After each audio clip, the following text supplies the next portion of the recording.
Desde Las Vegas, Nevada, iniciamos con el programa Hablando de bienes y raíces con Castillo y sus invitados. Comenzamos.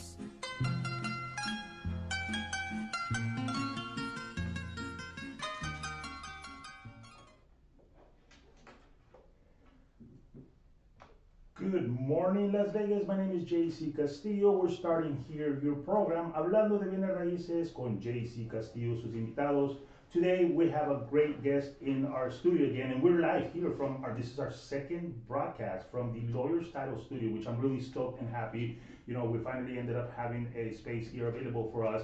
And we're going to go ahead and be talking to one of the, professionals that I respect a lot because he follows the market just like everybody else. And we're going to go ahead and give him the introduction. We're going to go ahead and introduce Warren. Warren, good morning. How are you? Hey, good morning, JC. Thanks for having me, man. Not a problem, Warren. Again, if you want to give me the name and the company you work for, please. Oh, definitely. My name is Warren Cabasa, and MLS 1633961. I am with Loan Depot. Right. And talk to me a little bit about Loan Depot. Why did you, we're just talking this about off the air, right? You have so many choices out there. Why did you decide that Loan Depot was the company to back you up and be a great professional out there? So Loan Depot is definitely huge on the marketing aspect behind it. Marketing is a huge part of business, yes. And if you don't understand that yet, you might be stuck. And where I'm at, I'm learning so much about the marketing, how to do my own videos, how to put myself out there more so that I can increase business. And Loan Depot definitely supports that. We have great managers over there. Chris, who we were talking about, Chris Medellin. Yeah. He's awesome with this stuff and provides a lot of guidance onto how to do it, how to get yourself out there, and just overall increase your marketing and then increase your business. Right. And that's something because I met Chris and he's a phenomenal guy. He's very, kind of like one of those guys that says, you got to get yourself out of the comfort zone to be able to be successful. And he's an extremely successful guy. I mean, does he run the Southwest? Is that what it is? Yeah, pretty much. Yeah, right. I mean, if he doesn't, he owns the Southwest. But again, being in a good company, being solid, being stable, it's gonna make a big difference moving forward.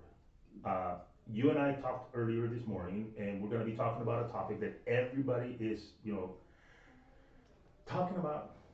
Maybe misunderstanding, not really knowing what's happening, but it's the rate cut. Yesterday we had the Fed came in and did a 25 basis point rate cut, and that disturbed the stock market. Oh yeah. So tell me what you know and what you understand about what happened yesterday.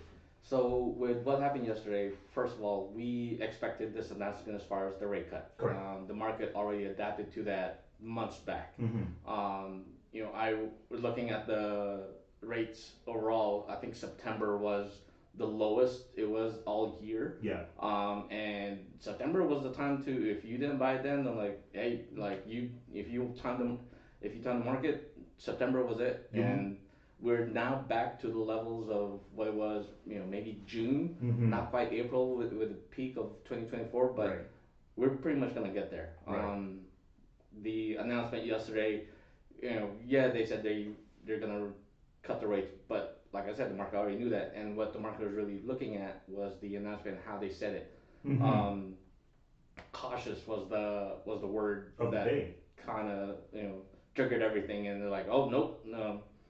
I'm reading into where we were expecting 2 points in rate cuts for 2025. That was way back when, but then with how everything panned out with the election and all that stuff, I think 0.5% was the outlook for next year, which going from 2 to half, that market went off and they're like, nope, there's no rate cuts. Yeah, and it's funny because we're looking at something that it's very talked about, right? The Fed is going to be talking, he's going to be lowering our interest rate, he's going to be looking at what the outcome of the economy is going to be like and everything.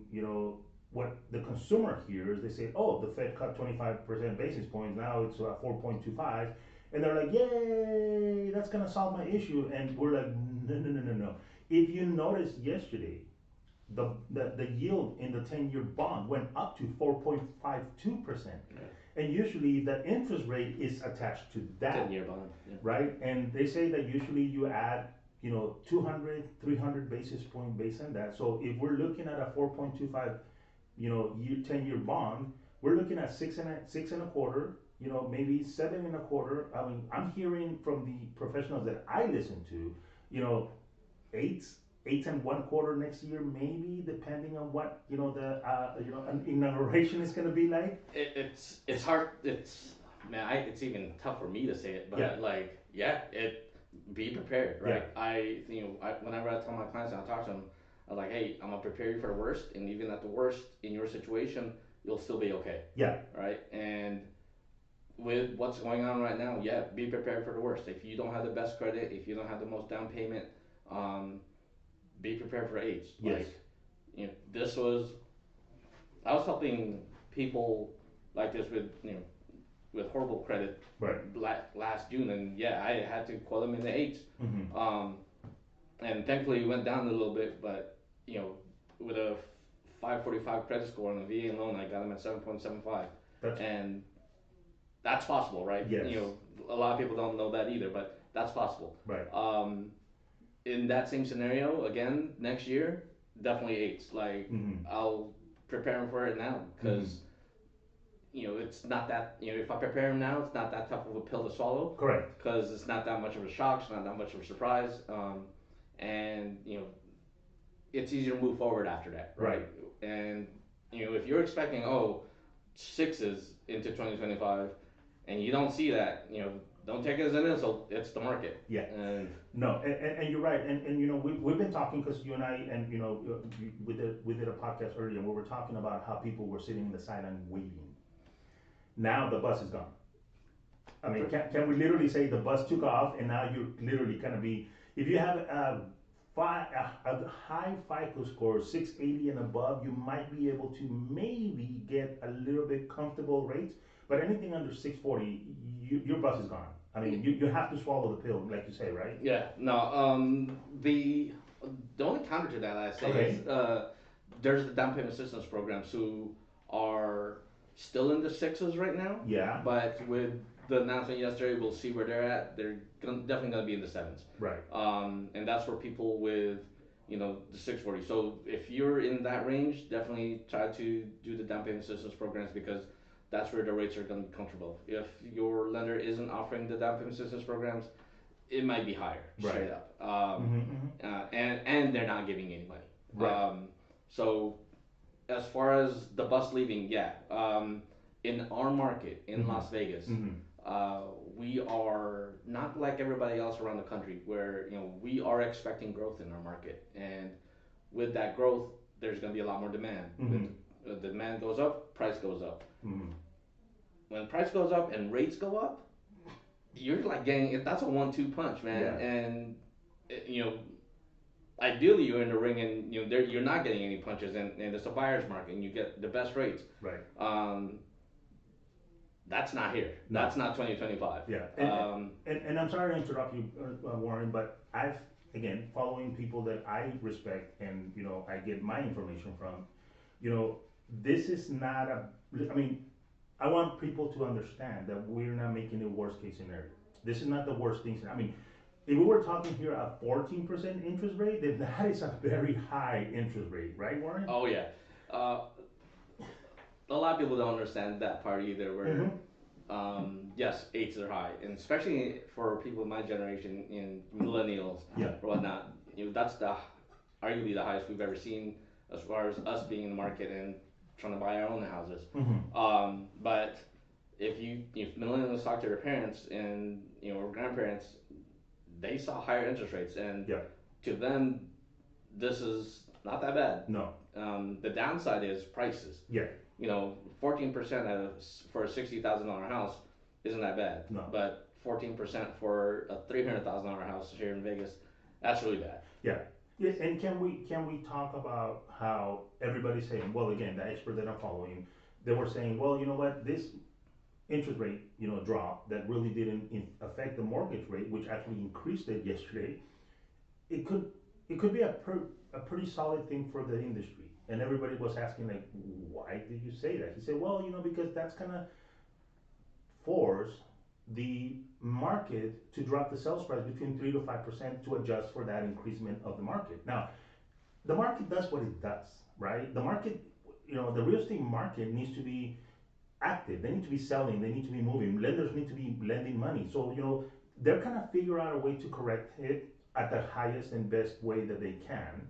But still, I think what we need to have people start looking at, Warren, is don't get so fixated on the interest rate. Get fixated is on the payment. Can you afford the payment, right? Yes. And that's the thing that everybody needs to talk now and stop talking about, oh my God, the interest rate, oh my God. No, can you freaking afford the payment, right? Yeah. The whole thing, and what's beautiful is that I had these past classes that just closed. They did that. They paid attention. They could afford more. Right. They could have bought in the 500,000s, but they chose to buy in I think the house they bought was like at 340. They were comfortable with those payments, and they were able to do that, right? They did the down payment assistance program. They got money. They bought a house for like $4,000. That was all out of pocket from them. That was it. Wow. But they were able to get into a house with a comfortable payment, and put a roof over your head for them and their family, right? They knew that this wasn't a forever house, right?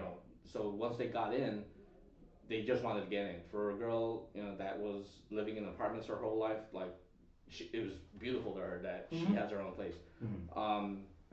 When she's able to get in, a year later, 2 years later, 3 years later, when her kids grow up and that place is too small for them, they can now take that equity, use that to the next house, and now they could be in a $500,000 house, and it's still affordable to them because they had the equity from the old house, and they got into a bigger house, and it's comfortable for them. Right. It's affordable. A $500,000 house 5 years down is affordable now. Yeah. 300,000 today is affordable. So things change, and when you are able to swallow that mortgage payment, cool. Let's do it. If not, find a mortgage payment that's comfortable for you to swallow, and then get in. Because when you're talking about market, I always tell people Vegas is a different market in and of itself. And when you're talking about prices adjusting, that's might be in other parts of the country, but not Vegas. It's so weird. We are not subject to what everybody else is experiencing, where unemployment might be high. Like, we're increasing employment here because things just keep coming here and building. Like, there's so many warehouses being built up all over the place now. I was like, what? Like, in the hood, there's a warehouse. No, you are totally correct. You are totally correct, because again, you know what, the Las Vegas market is a monster of its own, right? And we saw it during 2008 when the market crashed and everything. Yeah, we had the biggest amount of foreclosures and everything, but we were the first market to bounce up. And ever since then, we haven't slowed down, right? The increase of work, like you say, employment, it's just unbelievable. Literally what that when the slogan came out, whatever happens in Vegas stays in Vegas, it's a true statement, because we are measured by a different yardstick, but people don't understand that. Again, we're looking at, if you could go ahead and sustain your monthly payments, that is what you should be worrying about, right? If you're gonna have a $2,800, a $4,000, mortgage payment, can you make that payment? Then you should be buying now, because we know it's not gonna crash anytime soon. We know that, yesterday we talked with somebody, and I said, everybody's saying, oh, the consumer says, oh, there's gonna be a bubble. Like, there's no bubble. This is a solid brick of real estate that's happening, right? And yeah, I had this conversation on another phone call yesterday too. Right. Of people like, well, I'm just not waiting for it to crash. And I'm like, good luck. I'm like, okay, if you're waiting for a crash, COVID was the crash. Yeah. Like, and look at what happened. Look at what that did to real estate. Like, well, so I asked them, like, what's the next crash? Like, well, in real estate it's cyclical, and they're like, okay, that cycle, how big is that circle? Yeah. Like, 2008 happened, and because 2008 happened because of people in my position, right? Correct. Lenders. Yeah. You want $1 million house? Here you go. I don't need to ask for your paychecks, right? and that caused that bubble, and things stopped, and so they developed laws to prevent it from happening again. Correct. And if you want $1 million house, I better see some paychecks. At least you're making $20,000 a month, right? Just to afford that mortgage. Because if you don't have that, you're not getting it, and so that's going to prevent that from happening. And so when people want to wait for that crash, man, like there's no, I don't know what I'm still trying to figure out what that pill is to tell them, like, right, that crash isn't happening. Like, if you want to see a crash, find another industry. I this was a sidebar with, like, okay, with the tariffs that might be happening, lumber might be more expensive. Yeah, and so there might be, or oil. That can change the market completely. But that's a crash in a totally different industry, which pivots, which allows you to, like, if the oil goes down, and there's a crash in that, like, you're just gonna buy more gas. But, like, there's only so much gas that you can buy. Like, it doesn't really affect you that much. Right. But as far as crash in real estate, I don't see how else it could happen. Like, they would have to change the rules and abolish everything that happened in 2008 and allow me to let you buy $1 million house willy nilly, and just. But even then, the market's kind of too smart now, and they're like, no, that's not a safe. That's not a safe investment, and so people wouldn't be buying those mortgage-backed securities, because if people aren't buying those mortgage-backed securities, there's no loans to give out, and therefore no one's going to get approved still. Right. So. And it's very interesting that you mentioned that, Warren, because a lot of people, want to predict the market, and we can't predict it, right? But what we know is that, like yesterday, right, the stock market took a plunge, man. I mean, 1,000 points in a couple of hours, right? Because the Fed talked at, I think it was like 10 o'clock in the morning East time. By 2 p.m., everybody was like, yeah. No, and was it 9-day slide? Yeah. Yeah. And I cannot, how do I put, like, there's no explaining it to me. Based off of historical trends around this time of year, you usually, because people are buying, right? Employment is up because you got those holiday workers that are, they need to help retail people, and so the market is buying things, selling things, buying things, selling things. So in theory, you should see things be moving up. Right. But I really think the outlook for the next, the reason the stocks are sliding is because of the outlook for the next year. Yes. It's not good for the economy. No. They're panicking.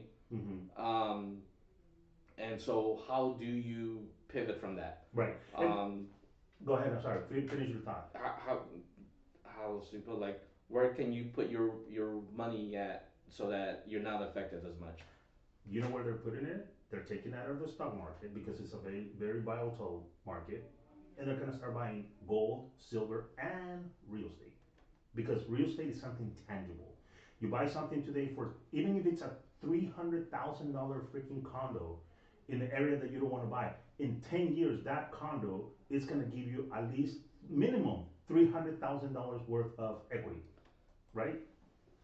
The only counter to that is the condos in Florida. Okay, all right. With what's going on with the HOAs and the insurance and the high-rise condos over there. Right. Like, I'm seeing that they're dropping the prices on the condos just because the HOA is increasing, like, tenfold. Right. Like, but you got to remember, though, the reason why it's increasing is because, unfortunately, Florida got hit back to back with 2 hurricanes. We don't have, and that's one of the things that I tell people about Las Vegas, right? During the 1950s, when we were doing the nuclear testing, the reason why they tested everything here in Nevada was because we are one of the most stable states when it comes down to natural disasters. We have no hurricanes. I mean, we have a windstorm, right? But we have no hurricanes. We have no earthquakes. We don't have any, major rains, flooding, none of that stuff. You know, they invested $1 billion back in 1950 doing a study on where can we hide or where can we store all this unused nuclear waste, and they said, oh, Yucca Mountain, Yeah. right? And then obviously we stopped it, but there's a reason why Nevada has been one of the most military heavy weights out there on doing things because our natural disasters don't happen here. So yes, can we go ahead and have, you know, high HOAs and high insurance? I mean, yes, we do have, you know, especially with cars because people don't know how to drive. But you know, when it comes down to all those little factors, you really have to be looking at, you know, what is it that sets Nevada apart than everybody else. And again, even if it's a $200,000 condo, you know what? In 10 years, you might have it half paid off, right? You will have some kind of equity. It's like a piggy bank, and people don't see it that way. So people with money, they have that, you know, knowledge of how money works. And I know you talk to a lot of people. They are looking at, you know, okay, where am I going to do this for, you know, 5, 10 years from now? How am I going to invest this money that I have in my pocket? You know, because I know that the bank doesn't give me any, you know, return on my money. So what is the best strategy for me to go ahead and do this? And again, 90% of them is we're gonna buy gold, we're gonna buy silver, and then the third one is Real estate. real estate. Yeah. Right? No, it's funny because yeah, as this year's closing, like I'm moving my money around. You know, I was at a high yield savings account, and you know, you just gotta start moving that money around. Yeah. Because it's the returns. Like I remember, I canceled had a life insurance policy that like it was like universal life insurance policy with like State Farm or whatever, and then like it wasn't returning anything. So like, no, never mind. Cancel that, and then took the money and just moved it around into other place. And if you're not, you know, I'm hoping you have at least some kind of investments, and you have to move your money around. Like now is the time to start moving, because start thinking about what's gonna happen in the next 4 years, and see what's gonna, you know, because that's really how America works. Yes. Like it's just based off of the next 4 years, because that's almost definite. And then, you know, short run wise in the next year, because to see, you know, what's that inauguration speech gonna say? What are they gonna be talking about? You know, I had a conversation today. Well, when's the next rate cut? And like, to be honest, like pay attention to that inauguration speech and see what he says about the economy, because that will trigger a lot of people to move things around again, and you know, move it to where maybe it'll be there for next year or 2 years.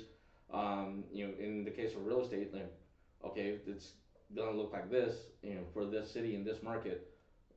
Let me get in now.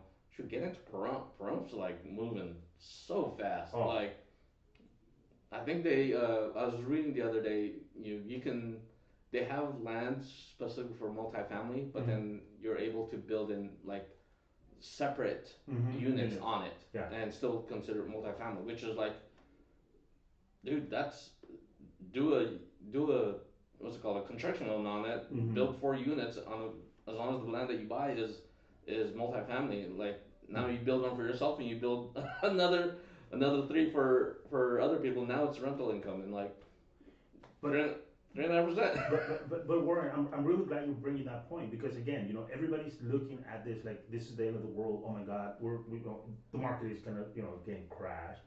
It's not. You know, there's options.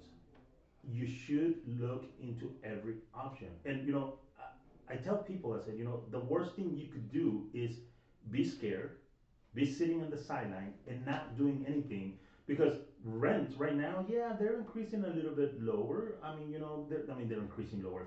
You know, they're adjusting to become a little bit lower. But you know, when you have more rental, when you have more people coming into town that need to rent first, that's gonna help increase the rents, right? Let's think about this, Warren. If I wanted to go rent somewhere here in Southwest, right, where we know that the average rental price is $1,900 a month. I mean, you're good with numbers. I suck at numbers. So when you come in and submit the application and say, yes, Mr. J.C. Castillo, you won the apartment. Congratulations. Now the reality sinks in, because now you have to come in with $1,900 for deposit, $1,900 for your first months month yeah. payment, $1,900 for your last month rent, and then probably give like a $300 pet deposit, whatever. That's looking to me closer to like 5 grand that I need to come out of pocket to get into a house. to get into an apartment, which you're not building, which Yeah. you're not building any equity at all. So if you could come up with $5,000 within a week, right, to move into an apartment, why wouldn't you be looking and saying, you know what, I have this $5,000, maybe I could call Warren, maybe I could get into a down payment assistance program, maybe I could look and see, yes, my interest rate is gonna be high, but as long as I could afford the damn payment, I am gonna get into the real estate world. And isn't that really what people should be looking at? Yeah, no, it's people don't. It seems put easy. People don't put the numbers together, No, right? they don't. Yeah, you're what 1,900 times 3. Let's just round up to six grand, Six and grand. then 6 grand right off the bat. Like Mhm. I mentioned earlier, I helped a family get into a house. It was like 4 grand. Right. 6 grand is plenty. Yes. Right. And the once you get in, now get in and pay that mortgage, and you're in, right? A Mhm. year later, which is what most leases are. Yeah. If you don't want to be in that house, you take that money that you paid towards it, go buy another house, or Mhm. step up or step down. Like Mhm. just depends on where you're at in employment. Yeah. And then that's another year. If you don't like it, dip out again. Like Mhm. just Mhm. like rent. Right. Like that lease is a month or a year. Mhm. You have the power to move anywhere you want. Mhm. Just like whereas in renting, the landlord kind of says Dictates. yeah, where you can be. Mhm. When you're owning a place, you take everything that you paid towards in that year. Let's just say it's 2 grand every year. Mhm. 2 grand every month. $24,000. You can take that same $24,000 and like, okay, I have $24,000 now Mhm. of equity, and then now I can buy a bigger house, Mhm. or buy the house next door because they're selling it, and Yep. now you have that 24,000, and like, oh, I'll buy this one, Mhm. and it's people don't think of it that way. No. The hard part I think is that they are so used to what they're used to is how they were brought up. Yes. If you are, this family they just bought, she was living in an apartment for years. Mhm. Like, her mom just never thought of buying a house. Mhm. So for her to think it was possible, I think that hurdle to buy your house is a little bit higher to a lot of people because they've never been in one, right? Right. And it's just a perception. So we have to change the perception that hurdle isn't that high. Mhm. It's actually a lot lower than what you think. Mhm. And you know, it's as simple as getting the numbers run and it's like, hey, you're pre-approved. I'm like, what? Like really? Like, yeah, you're pre-approved. Like, Right. here you go. Yeah. And that's just this is all to it. Like, I don't know what else to say. No, and you know what, Warren, it's a battle because again, we as professionals, we're looking at it every day that people are jumping into the real estate market. We're looking at families. I mean, as a matter of fact, just this morning, right now, before we started on the show, there was a young lady purchasing a home for her first time and everything, and she was like, really like, oh my God, I'm actually doing it. I mean, it's like that mentality, like, wow, I'm actually purchasing a home. And I said, you know what? Congratulations, because you're one of the few people that didn't get sideswiped by, oh, the interest rate is high. Oh my God, the market is crashing. No, you're like, no, I want to buy a home, and you're buying a home. I mean, you could have, gone and bought a brand new car. You could have gone and bought a brand new purse. You could have gone on a trip, and everything. She's like, no, my decision is I want to buy a home, and she bought her home. And I'm like, it's that simple, but we get discouraged by what we hear in the news. You get discouraged by your environment. Okay, that's a good one. The biggest. That's my biggest hurdle Yeah. because they have someone else in their ear. Yeah. Who's I call it a poverty level mentality. Who's like, okay, oh, don't buy now. The market's wait for the market to crash. Well, the person that's telling you that is they're still renting. Yeah. They have a new car every 6 months. Yes. And that payment just keeps rolling and rolling, and like, they love that they have a new car every month, and they don't tell you that they can't get approved because they rolled over that negative equity in that car into this new car every month, and they just want a new car. Right. Well, why are they telling me because they can't get approved? Right. Yeah. Or someone else is around them that they, let's say the 2008 bit them hard. Yes. Like they were the people that they bought 10 houses in 2008, and then everything crashed. They lost everything. Mm-hmm. And so like, oh no, wait until this happens again, because they wanna see that, they wanna be able to buy 10 houses willy nilly again, Right. and like it's not gonna happen. And so unfortunately, there's people like that around you that will tell you those things and speak, almost speak the bad energy into you, and then unfortunately you'll end up listening to it because sometimes we're influenced by that, right? Yeah. Surround yourself by people who want better things for you, right?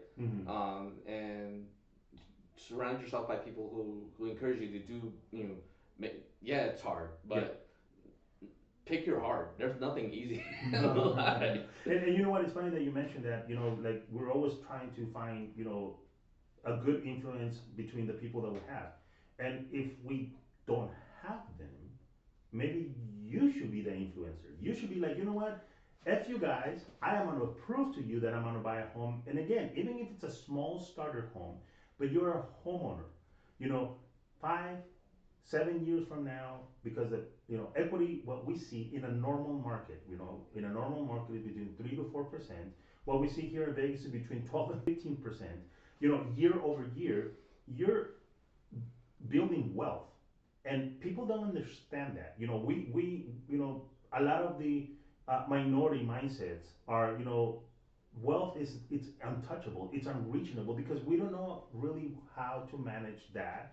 We don't understand money. The people that understand money right away, they're very wealthy. And if you talk to anybody, entrepreneur, business owner, billionaire, whatever, they started by owning their own home, right? Apple. Yeah. Where did they start? Right. They started in the garage of their parents' home, and then they Yeah. realized, hey, you know what? Having a place where you could do your own thing, it's a great thing. So it's just about, like you said, the mindset of surrounding yourself. And if you don't have anybody that's surrounding yourself with that mindset, then you be that mindset. You set up and say, no, you know what? It's time for me to purchase. I'm not gonna, fall into what everybody's saying. I am gonna prove that, there's always gonna be real estate purchase and sales all the time, regardless what the interest rate is, regardless what the prices are. And then it's like you said, right? Look at Pahrump, look at Gene, look at, there's so many, Mesquite. Everybody's talking. Now I hear people talking about Mesquite. It's crazy, man. It's amazing to see the other towns around Vegas like booming as high as it is. I had someone looking in Boulder City, and like, everything was like over $500,000. Like, what? Like, what's happening over here? Yeah. And I was just looking around and like, oh, I see, you're overlooking the lake, and like even an old 1950s, 1960s house, like $500,000. Like, wow, like what's going on here? And it's almost like I'm too late in the game, because Boulder City wasn't what I thought it was.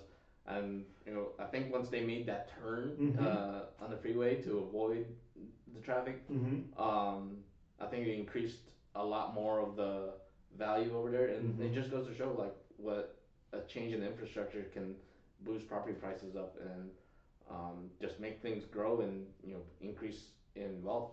Warren, Old Henderson. Yeah. I mean, you grew up here, bro. Yeah. I mean, you could tell me what people used to think of Old Henderson, right? Yeah. No, college. Nobody wanted to go there. Yeah. Like small little houses and everything. And dude, look at it now, right? Oh yeah, man. Like, where was I? Lake Las Vegas. Like, that was just some. I mean, when I first got here, it wasn't even really there, and then when it built out, it didn't pan out as. I think the 2008 made it worth. Didn't make it worth valuable at all.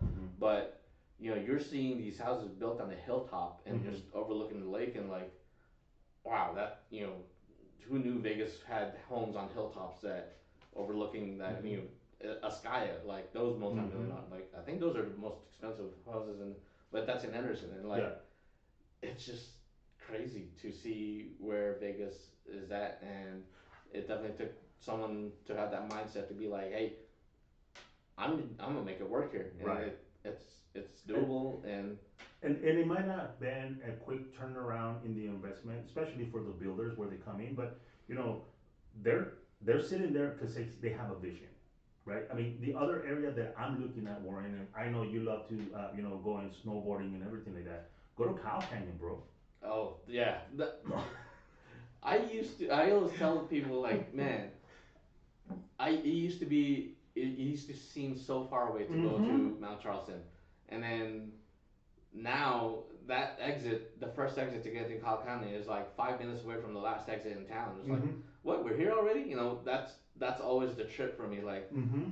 wow, Vegas has gotten so big now that even going to Mount Charleston doesn't seem that far. Mm-hmm. Mind you, I'm still with the mindset of like, if anything's over 45 minutes in Vegas to get there, it's too long. But like, it doesn't feel that way. No.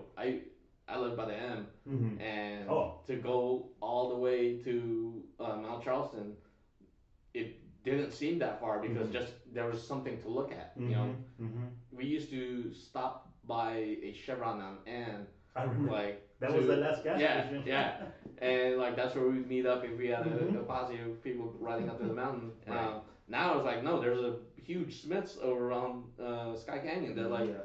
no, let's load up there. Mhm. No, and I'm telling you, man, once you make that turn of a Cow Canyon up, you're seeing tracks of homes being built. And 5 years ago, you didn't see that. The people that lived in Mount Charleston, they loved it because it was so far away, but yet close enough to the city. And now the city is coming to Yeah. that. I mean, so options are out there. We just gotta make sure that we know what we're able to do. Don't let that, what's happening now, the scare tactics really scare you. Call the professionals. Talk to people. Figure out, are they gonna be able to help you? And I know, Warren, that you being a Loan Depot gives you a lot of different tools to help everybody, right? Like you said, I mean, you have a 500 FICO score. We could get you a loan now. It's going to be a little bit more interesting to try to get you the loan, but you could buy it. You could buy. The bottom line is you could afford to buy something. You should be calling Warren, right, Warren? Yeah, definitely. Mhm. Get in, stop renting Yeah. because you're not doing yourself any favors by renting. Mhm. If that rent is a little bit higher, fine. But once you want to move out, then it'll be easier. Mhm. You really won't see the effect of that investment until you decide to sell, Mhm. right? Then once you see that money go into your checking account because you sold your house, like okay, now you see the power of real estate. Yeah. But sometimes it takes a while. Yeah. With us, it's not just part of the reason again why I moved to Loan Depot is because they knew how to get loans done. Mhm. You know, I know certain guidelines that some banks they just won't touch it. Right. Like, what was I dealing with the other day? Someone who had an amended tax return 90 days prior to their contract. Mhm. They Oh. the bank just won't touch it. And I'm like, that's fine. That to us, we're like, no, here you go, keep moving. Um, Right.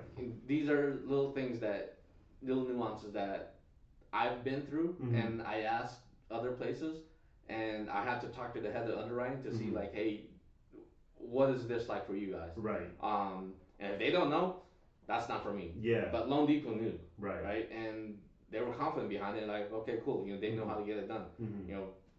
I speak from experience for someone with 545 credit score, Yeah. VA loan to like, yeah, Mhm. we'll do this. Right. And contrary to that, people with like no down payments, we have our own down payment assistance program all the way down to like 600. Mhm. That if if you don't qualify for this down payment assistance program because there's an income limit, well, we have one.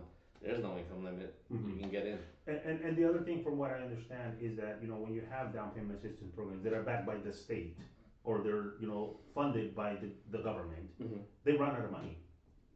Yes. I don't see Loan Depot because I saw you guys advertising in the freaking World Series. I don't think you guys are gonna be running out of money anytime soon. No. Because your job or the job of Loan Depot is to generate loans, right? To qualify people. Your job as a loan officer is to go through this series of questions, identifying what is the best product for that person, and get them a yes.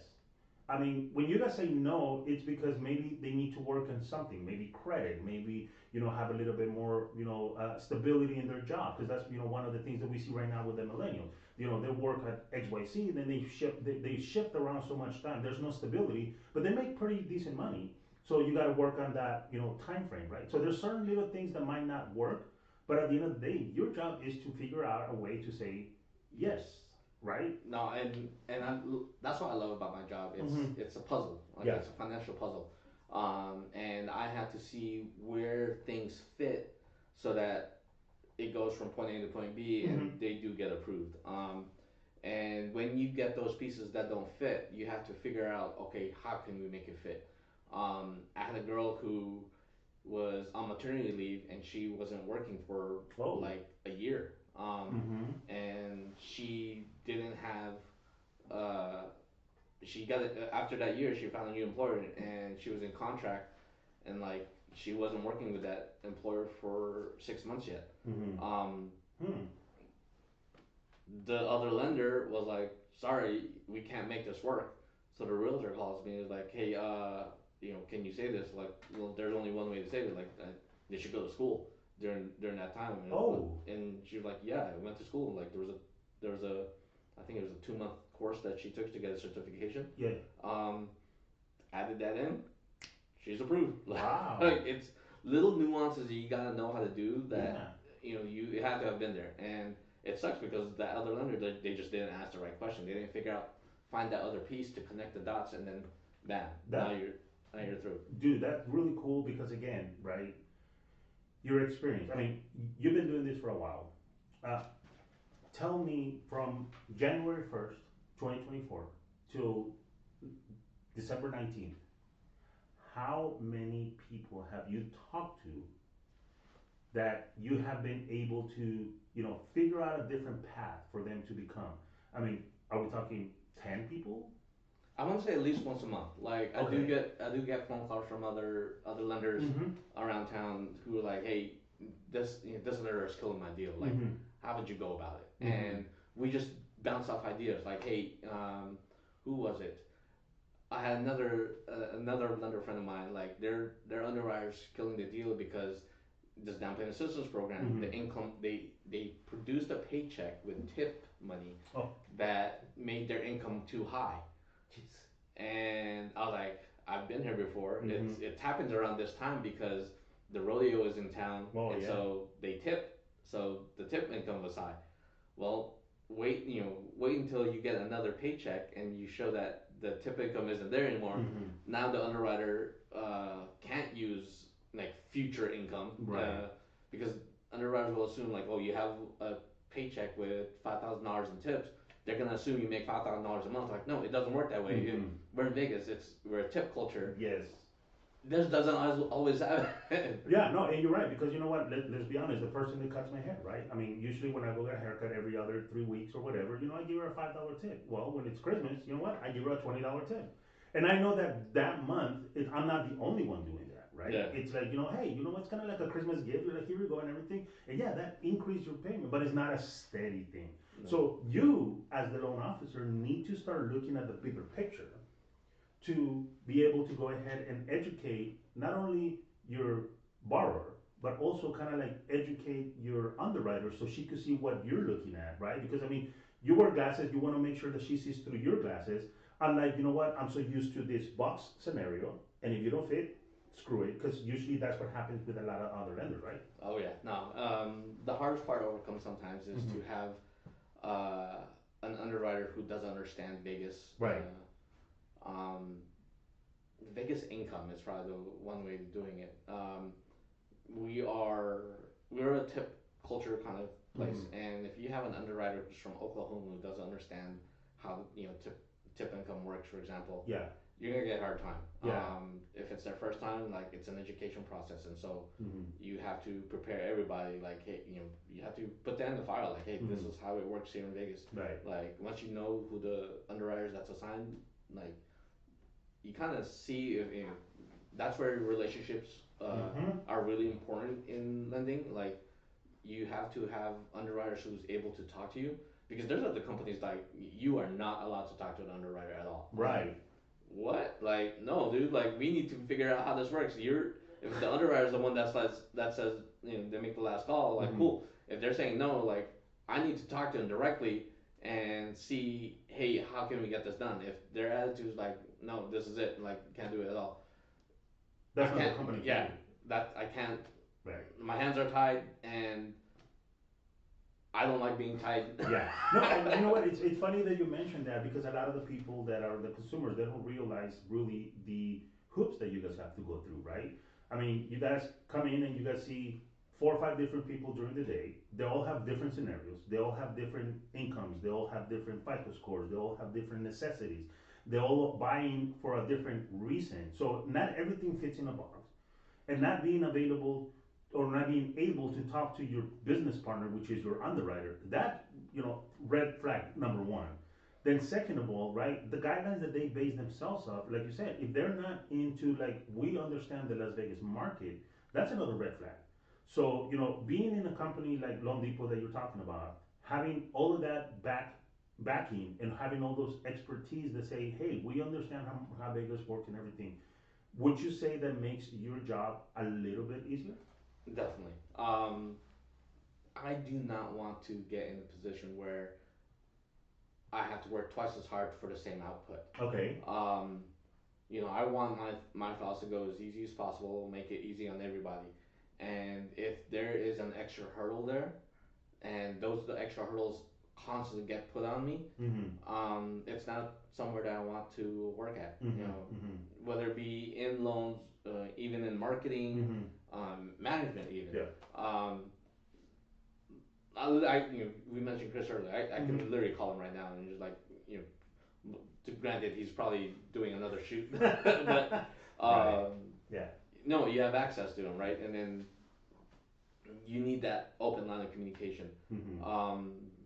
Not just to the people at the top, but to people that you work with, because my processor, she calls me. She understands that text messaging is my way of communication, not Teams.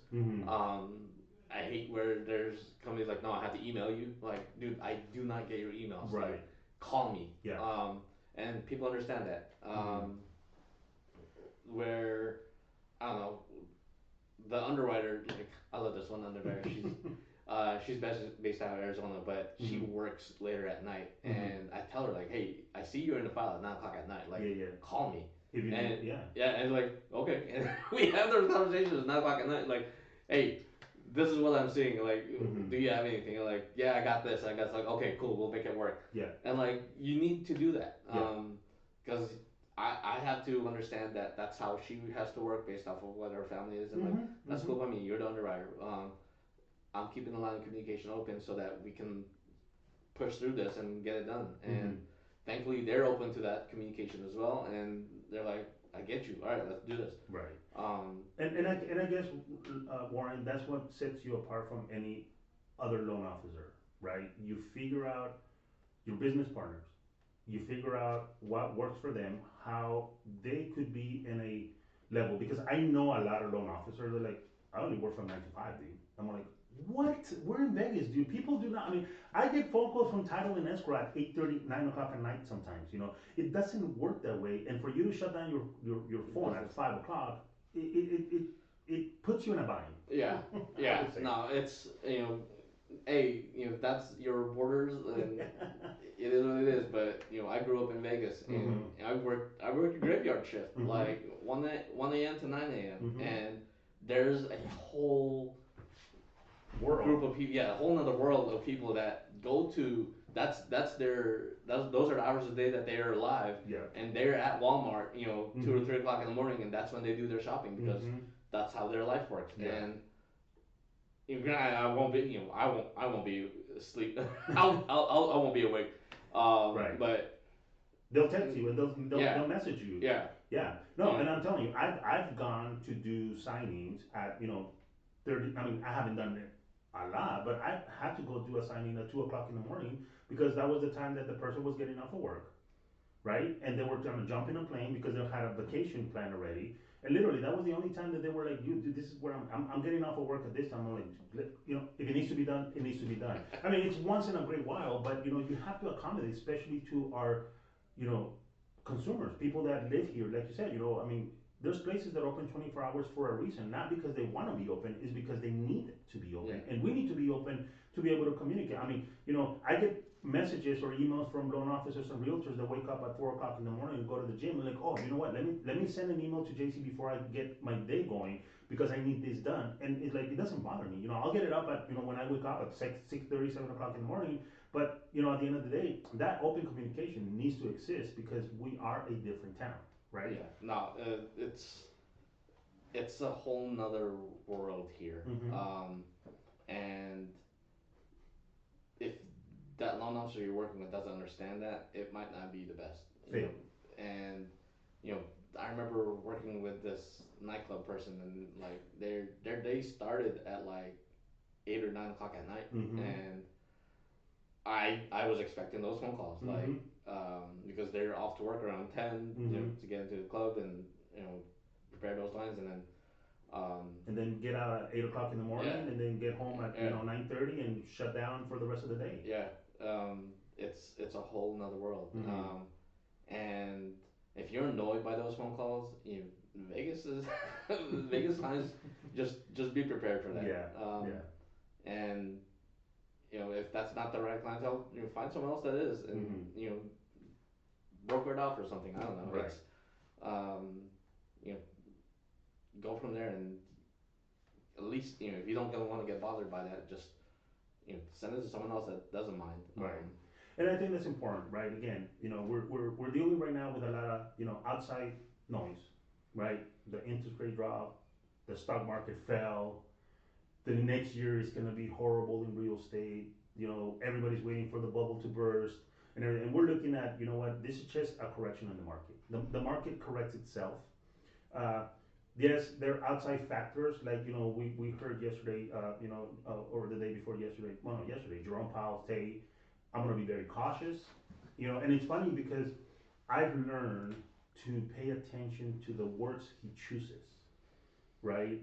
Because he is expressing himself on the stable economy of the United States. I mean, this guy is the guy that knows what's happening.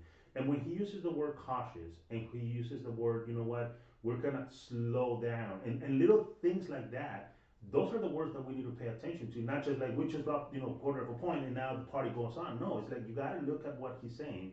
And like you said, that January 20th speech, it's going to be the tone that's going to be said of what's happening in the market. So right now, I think, and correct me if I'm wrong, if there's anybody out there that's still thinking, should I get into the real estate market? What would your answer be to them? If you are getting into the real estate, or should you get into the real estate market in Las Vegas? The answer is yes. The sooner the better. Mm-hmm. I say that not because I'm a lender, but Right. I personally see the benefits that you get from being in the real estate industry, Mhm. or not being in the real estate world. Mm-hmm. If you're not in it, you're not building wealth for yourself. Mm-hmm. Personally, I want wealth. Mm-hmm. Yeah, I see that what you're wearing. And it's nice to have nice things. Yes. And when you are in it now you can have those adult conversations that that you might not be necessarily have with other people who doesn't own houses. Mm-hmm. Contrary to that, if you're trying to be in Wisconsin, Mm-hmm. I don't know that market, right? Right. And I don't know what that's like out there, what the outlook is for employment, how Mm-hmm. I'm looking at good investments. I want to see where money goes, or Mhm. where money goes up, Mm-hmm. and I see that happening in Vegas in real estate. Mm-hmm. Personally, I don't take this as I just bought into a mutual fund with the small cap. Mm-hmm. Mm-hmm. Gold, Yeah. also gold futures, Mhm. because that's been going up, and I'm expecting that to go up. You want to see where your money goes and make more money. Pay attention to these things because Mhm. in the short run, I want to say in the next year, even Bitcoin, like with the people that's in charge right now, like it's skyrocketing, and man, I still feel like um, it's too much, but that's where that's that little voice that I'm hearing that says no, don't get into it, don't get into it, it's too expensive. But like I'm putting myself, I'm the hurdle now. Right. I'm creating that hurdle for myself. Right. Now imagine, and let's talk about Bitcoin for a little bit. Remember when Bitcoin was $6,000? When it was $2,500? I mean, imagine, right? Don't remind me, man. No, but you know what I mean by this is, that could have, would have, should have doesn't exist. It's either you perform or you don't perform. You execute or you don't execute. So the people that are out there right now, like I would say, if you're thinking of buying a home, or you're even thinking of just, I don't know if I qualify, there is nothing wrong with you to call Warren and say, hey, run my numbers, right? It's not like you're kind of kidnapping and say, now I'm going to put you in the trunk of my car and you have to buy. No, it's just, are you aware if you're able to buy or not? And what are the steps you need to do if you're not capable of buying now to go ahead and purchase something? That is all we're talking about, right, Rowan? Yeah, no, there's no cost to this. No, there's no there cost isn't. for us to run your numbers. If someone is asking you for money up front, don't go to them. Good point. Good point. There's to get pre-qualified. There's no cost to you. The only cost is time. The only cost is worst case scenario. They have to do a hard pull on your credit. Okay, and that how much? 2 to 5 points. Okay. Which again, you get those points back as long as you have a credit card and you're able to make that payment on time on that credit card. Well, it's like if you are able to do it, cool. If it's now is not the time, now is not the time. And go ahead. I just came up with a question. If I go, because I'm probably one of those guys that get a yearly credit check. If I have the very basic credit check that I get in a yearly, can I come to you and say, hey, can you check this out? Will this give you some kind of idea where I stand? I mean, it's not a hard pull, I understand that. But will it give you some kind of gauge like, hey, this guy pays his bills. This guy's, you need to work on paying your bills, right? There really isn't a hurdle at this point if you really want to go ahead and just try to figure out, right? I mean, there's options, right? Yeah. On your day off, call a lender and say, hey, I'm interested in buying a house. Can I see where I land? If you're serious, I can get pre-pools done in like an hour. Best case scenario, your employer, you get your paychecks from ADP, which is in our system. That automatically verifies your income with me. I send you a link to connect your bank app with me, which allows me to see how much assets you have. You're pre-approved in like an hour. Wow. Like that can be done. Wow. If you have a little bit more complicated situation, you're self-employed, maybe 2 hours, as long as you know how to get your tax returns. Right.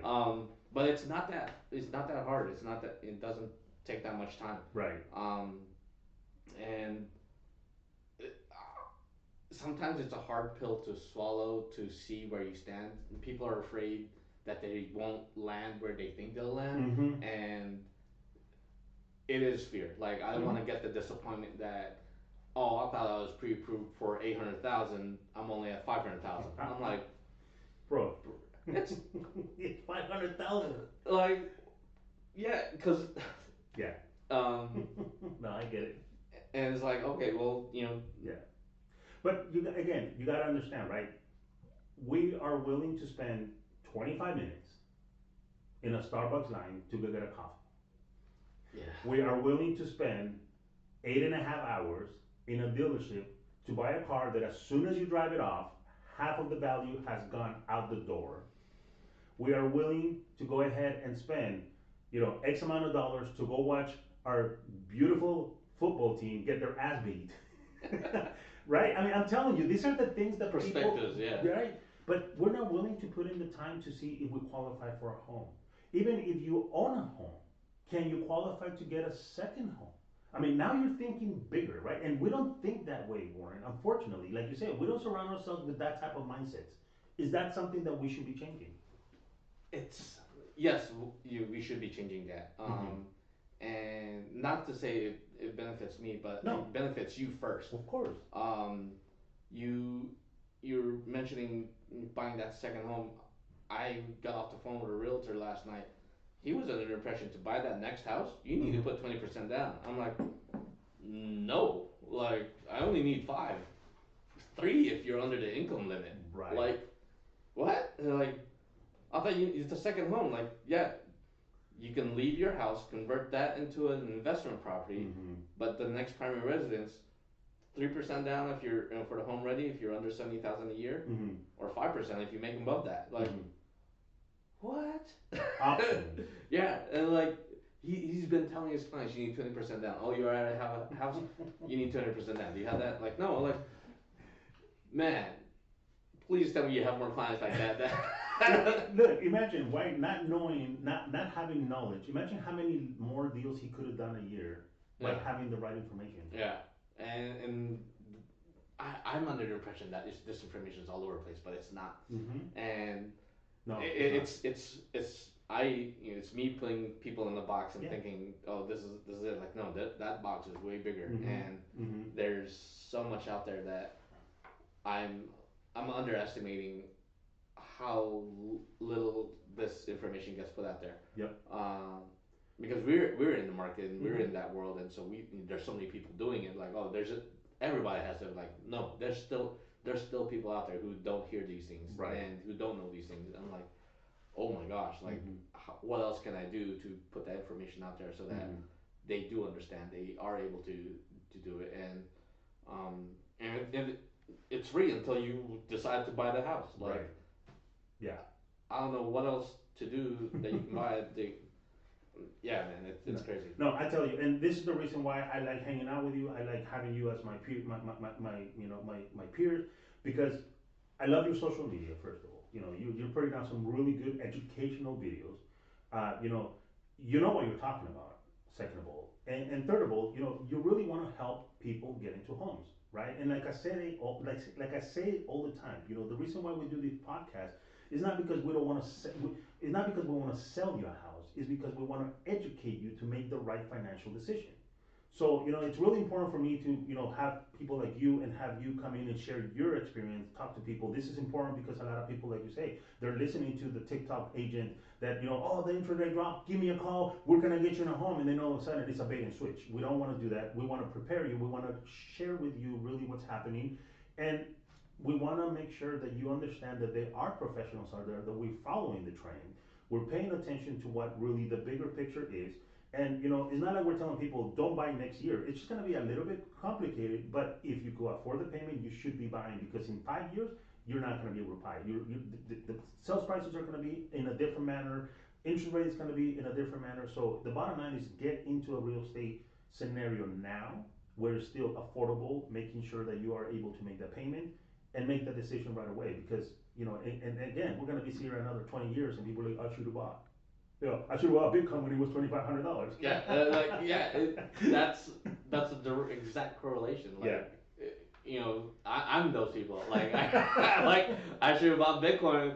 Dude, I remember, I always say, like, remember having this conversation with my cousin, like, dude, you know about this Bitcoin thing? Like, what do you think? Like, it was like $30, and then it went down to like 30 cents. Like, oh, it must not be that thing. Like, oh my God. Like, that's, if you're on the sidelines in real estate thinking, nah, I'm wait, like, it's too expensive. Yeah. Like, I'm that same person when it comes to Bitcoin. Yeah. Like, I'm not saying I'm better than you. Like, no. I'm just, I might have that same mentality, and then in another area. I drive a 2006 Toyota Tacoma. Like, I am gonna ride that thing until the wheels fall off. Unfortunately, it's a Tacoma; it probably will never fall off. Right. But like, I could be doing this about cars. Like, man, I should have bought that car back then. When but then like cars are doing the opposite. Like, during COVID, they were skyrocketing in prices, and then now it's just coming back down. So if you're waiting for things to come down in prices, look at cars. But I don't suggest that if you're trying to buy a house. Right. Well, Warren, believe it or not, man, the hour is gone. I love having you here, man, because you're such a cool guy.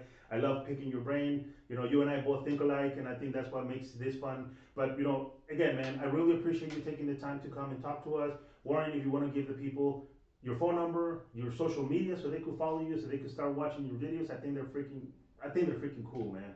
Very educational. Please go ahead and share that with me. Great. So once again, my name is Warren Cabasa. I'm with Loan Depot. Definitely check out my Instagram at the Cabasa, TheCabasa.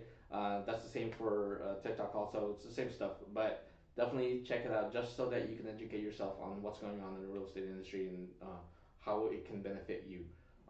Not just with real estate, but like credit also. Anything financial, I like to put that stuff out there. Just I'm a geek about it. And if you want to call me, 702-545-7099. I understand your work schedule. If you hit me up at 9 o'clock at night, like ask one of my realtors, I pick up. So thanks for having me, JC. It's always fun having me here. Appreciate it, man. Thank you very much again. And I'm JC Castillo. You can go ahead and contact me outside of the air at 702-416-4302. 702-416-4302. Again, I'm with Lawyer's Title. Remember, you as the seller or the homeowner could go ahead and choose your title company. Don't let your agent choose it, because a lot of the times they're not going to go ahead and be able to provide all the information that you can. Please be here tomorrow. We're going to have a different guest. Like I tell everybody, behave, because it's really easy to be nice to people. And we will see you tomorrow.